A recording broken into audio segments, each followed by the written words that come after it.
Okay, we are in the ballroom at the Radisson again, and we have another person who we were talking your name. Hi, I'm Chip Jones.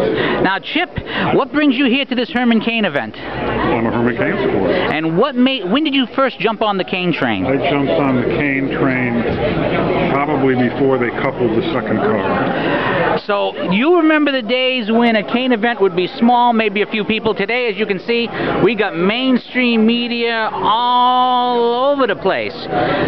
What do you think about the media swarms and the change? Well, I think that the media has spent a lot of time swarming negatively on Herman Cain for things that are absolutely ludicrous. I mean, I guess it's like flies swarming on a warm pile of cow manure sometimes. Is that a good sign for the Cain campaign under the theory that they don't attack someone who isn't significant?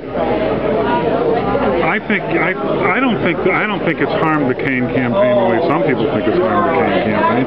Honestly, I think they raised a lot of funds through the window of that going on. I think it harms the United States of America. Now, I understand you had an encounter with the media today. Oh, yeah, I spoke with the Boston Globe.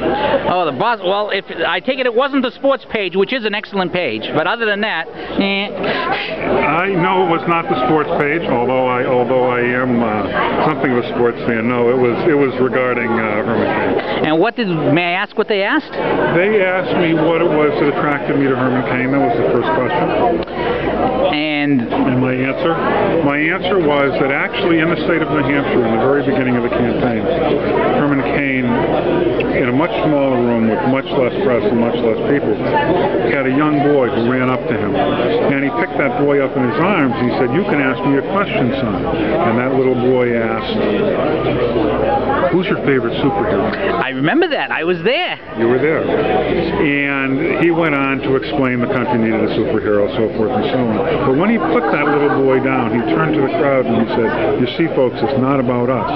It's about our grandchildren." And at that moment, I became a Herman Cain person. Because it's about my grandchildren. Now, you mentioned something that had happened in Massachusetts in our conversation just before I started filming, concerning something about Suffolk University and vets. Would you care to comment on that? Yeah, I was just likening.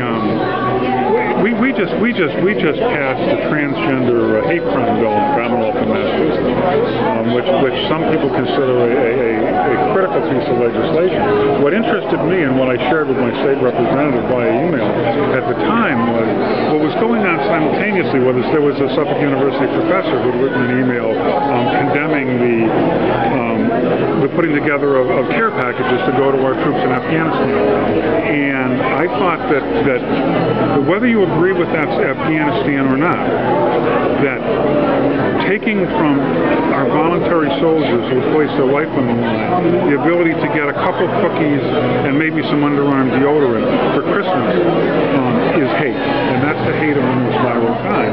And yet, we have a bill that's going to protect a very, very small minority, agree or disagree with the transgender issue. A very small minority at a time when the legislature has done nothing to protect veterans from the sort of hate that went on at Suffolk University.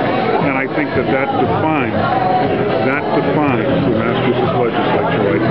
And that defines the people who voted in favor of the transgender. Well, thank you very much for your time, and we'll see you later on during the reception. We'll see you on your website. And hopefully I'll see you on Saturday at our one-year anniversary event in Leominster. I'll be there.